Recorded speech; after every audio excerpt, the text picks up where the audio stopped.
Okay, so we've gotten our data out of the comma separated value file, converted it into our purchase class, and we've got a list of those, and we're passing it to the query data method. Now, in this method, we're supposed to answer 4 basic questions. What is the most expensive house? What is the least expensive house? What is the average price of a house? And what is the average price of a 2-bedroom house? So some of these are really easy to answer. Some of them take a little bit more work. So if we say data dot, PyCharm knows it's been able to detect that we're sending a list, and it's tracked it back from the load data back through the main method and down into here and says, I know that you're sending a list, but it's not quite sure of what type is on the inside. Notice when I go and I pull one out, I get nothing. We can actually give PyCharm a type hint if we want, and doesn't affect the way it runs, but will give us some help. And we can say, this is a list of purchase objects. Now, if I say data dot, again, we get our list stuff. But if I go to an individual item, you can see we have our baths, beds, and so on. So that might make things a little bit easier. Okay, so the question is, what is the most expensive house? What is the least expensive house? Now, if I could tell you that data, so we could say if data was sorted by price, it would be really easy to get the most expensive and least expensive purchase. So we could say high purchase equals, and this is a list. And remember, if it was sorted from low to high, high purchase would be the last one. So we can just say -1. That's a beautiful thing about Python. And move this over like so.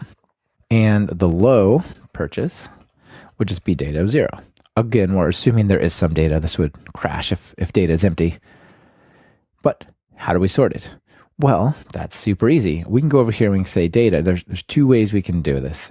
We can do one which will modify the data list, and one which would return a copy that is sorted but doesn't affect data itself. Let's assume we just want to sort this one in place. So then we can say sort. Notice we can specify a key. So we can say this. We can say the key I want you to sort by is something. Now, let me write something that might seem a little weird here to you. Say def get price. And we'll give it a purchase. So if we're given a purchase, we would say return p.price. So if I go down here and say get price, and I don't call it, but I just say the method name, when it's time to sort, when it's time to get the key to sort on, the list here will actually call this function on each element. That function will return the price of whatever the list passes to it. And then it'll do a sort on that new sort of subset of data, that projection of data. So let's see if this is going to work. Let's just do a print of high price dot price. And down here we'll do a print. We'll do a better print in a moment. But let's say low price dot price. Now remember, this should be like 800,000-ish. This should be 1,500. Let's find out. Well, it looks like my cool little trick to get the type ins here isn't working so well. Let's take that away again. Excellent. So you can see we've got the high priced house and the low price house. And all we had to do is sort our list. However, this is not the coolest thing to write this function here so that we can pass it off to the key method.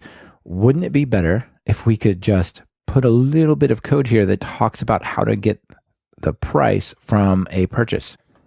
Well, luckily, Python can do that.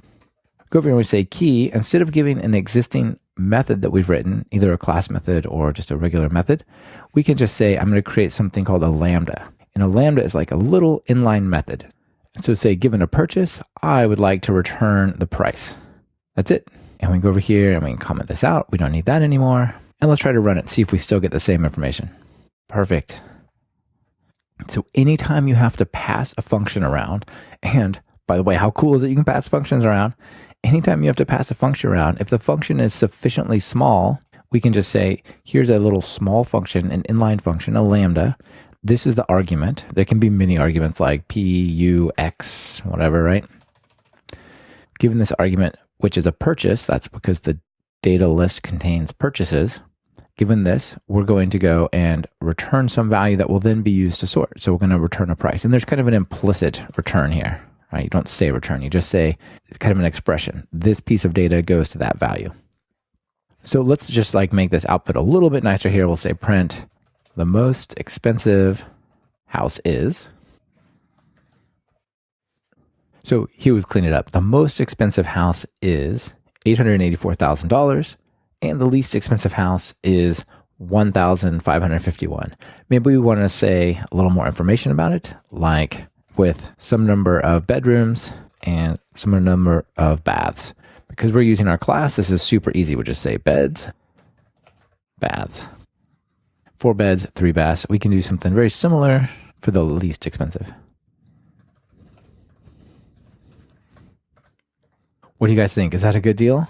$1,500 for a 3-bedroom, 3-bath house? I have no idea what happened there. So let's take a moment and look at this core concept of lambda expressions, and then we'll go on to answer the more interesting questions that involve a little bit more math.